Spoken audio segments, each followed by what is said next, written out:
روئے زمین پر رہنے والے لوگوں میں سے 3 لوگ ایسے ہیں جن پر قسمت بھی ناز کرتی ہے، مقدر ان پر رشک کرتا ہے۔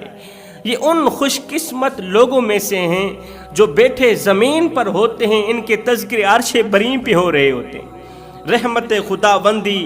ان پر اس قدر مہربان ہوتی ہے،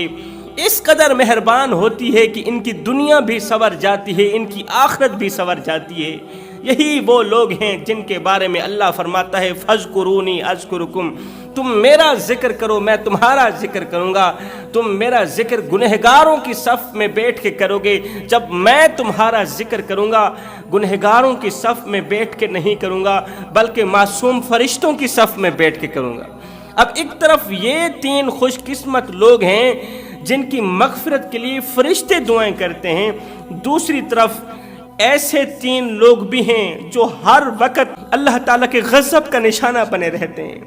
اللہ تعالیٰ کی رحمت سے محروم رہتے ہیں۔ مقدر ان پر افسوس کرتا ہے، ان کی قسمت ان پر افسوس کرتی ہے۔ یہ جدھر جدھر کو چلتے ہیں، جدھر جدھر کو جاتے ہیں، ان کے پیروں سے لگنے والی مٹی ان پر افسوس کرتا ہے۔ سب سے پہلے تو بات کرتے ہیں وہ کون سے 3 خوش قسمت لوگ ہیں کہ رحمت خداوندی ان پر اس قدر مہربان ہوتی ہے کہ ان کی دنیا بھی سنور جاتی ہے، آخرت بھی سنور جاتی ہے، کامیابی ان کے قدم چومتی ہے۔ پہلا وہ انسان جو درگزر کر دیتا ہے، درگزر کرنے والے لوگ، اللہ کی مخلوق کو معاف کر دینے والے لوگ، دکھ دینے والوں کو سکھ دینے والے لوگ، پریشان کرنے والوں کو خوشیاں دینے والے لوگ، رلانے والوں کو ہنسانے والے لوگ، ٹینشنیں دینے والوں کو مسکرا دینے والے لوگ، جو باتوں باتوں پر معاف کر دیتے ہیں۔ جب کوئی ان کا حق مارتا ہے، جب کوئی ان کو دکھ دیتا ہے، درد دیتا ہے، کوئی ان کے زخموں پر نمک چھڑکتا ہے تو یہ ان پر مرہم لگاتے ہیں، یہ معاف کر دیتے ہیں، درگزر کر دیتے ہیں اللہ کی مخلوق سمجھ کر۔ جوانوں، کسی کو معاف کر دینا یہ بہت بڑی عبادت ہے، بہت بڑی عبادت ہے۔ یہاں پر میں تمہیں زندگی بدل دینے والا، زندگی میں انقلاب لانے والا ایک واقعہ سناتا ہوں۔ اس واقعہ نے لاکھوں نوجوانوں کی زندگی بدل ڈالی، بھٹکے ہوئے نوجوانوں کو راہ راست پر لگا دیا۔ آپ بھی دل کے کانوں سے سنیں، حیا کے کانوں سے سنیں اور غیرت کے کانوں سے سنیں۔ ایران کی سرزمین تھی، اس وقت ایران کا نام و نشان نہیں تھا، لیکن مٹی ایران کی۔ ایران کی سرزمین پر ایک فقیر تھا، درویش مست ملنگ بابا بازار میں کھڑا تھا، اس کے ہاتھ میں ایک تھیلا تھا، تھیلے کے اندر پیسے تھے، وہ تھیلا پیسوں سے بھرا ہوا تھا۔ ایک نوجوان کی نظر اس تھیلے پر پڑی، نوجوان نے سوچا اگر یہ تھیلا چھین لوں میرے تو وارے نیارے ہو جائیں گے، اس تھیلے کے اندر اتنے زیادہ پیسے ہیں، میں تو بیٹھ کے کھاؤں گا۔ ذہن کے اندر یہ سوچ آتے ہی وہ نوجوان آگے بڑھا، درویش کے ہاتھوں سے تھیلا کھینچا، چھینا اور بھاگ نکلا۔ بھاگتے بھاگتے شہر سے باہر، جیسے ہی شہر سے باہر نکلا تو اچانک اس کی آنکھوں کے سامنے اندھیرا سا چھانے لگا، اسے چکر آنے لگے، آنکھوں کے سامنے اندھیرا چھانے لگا، اسے یقین ہونے لگا کہ میں نابینا ہو گیا ہوں۔ آنکھوں کی بینائی جاتی رہی، اندھا ہو گیا، نابینا ہو گیا، آنکھوں کے سامنے اندھیرا ہی اندھیرا ہے، پکا یقین ہو گیا کہ میری بینائی چلی گئی۔ وہیں بیٹھ گیا رونے، زاروں قطار روتا چلا جا رہا ہے، ہائے بزرگ نے مجھے بد دعا دی، میں نے چھوٹی سی غلطی کی، میری چھوٹی سی غلطی پر بزرگ نے اتنی بڑی بد دعا دی ہے کہ میری بینائی جاتی رہی۔ میرے چھوٹے چھوٹے بچے ہیں، کس طرح کما کر بچوں کو کھلاؤں گا، زندگی کس طرح گزاروں گا، میں آنکھوں سے معذور ہو بیٹھا بزرگ کی بد دعا کی وجہ سے۔ 2-4 آدمی اسی راستے سے گزرے، اس نوجوان کو روتے ہوئے دیکھا تو پوچھ ہی لیا،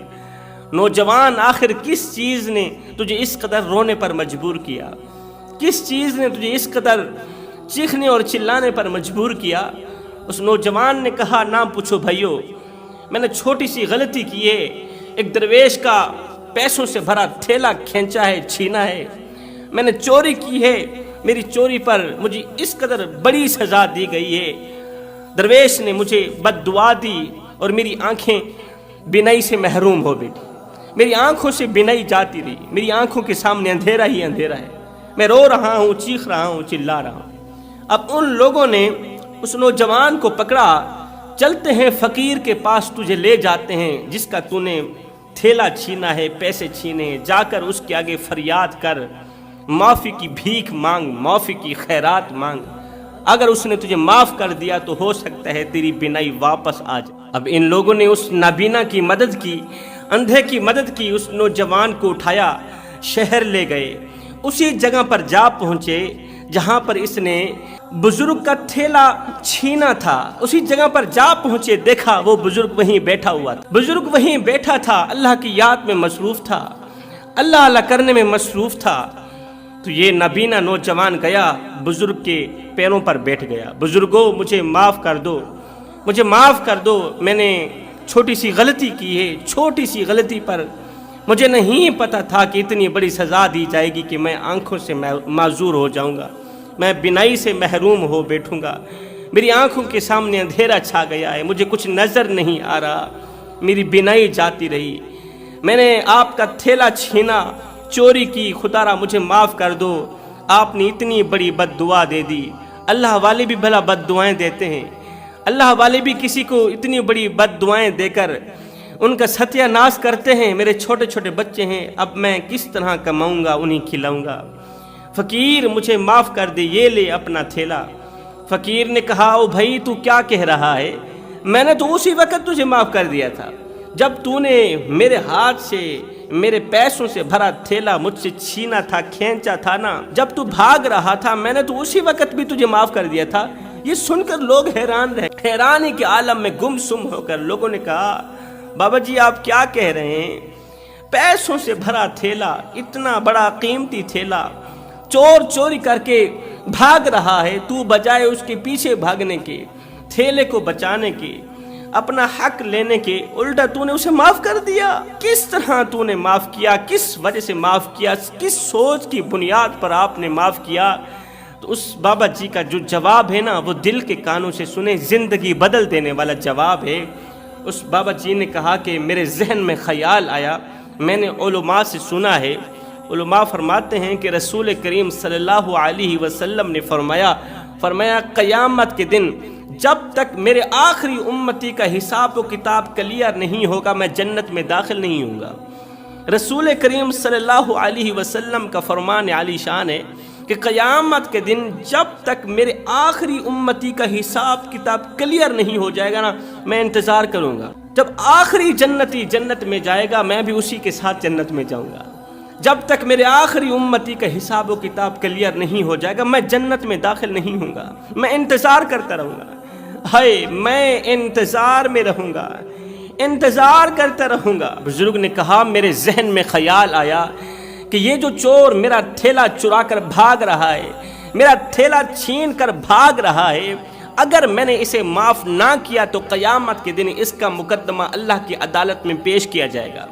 اس کا مقدمہ اللہ کی عدالت میں پیش کیا جائے گا۔ اگر فیصلہ ہونے میں دیر لگ گئی تو میرے کریم نبی تو انتظار کرتے رہیں گے نا،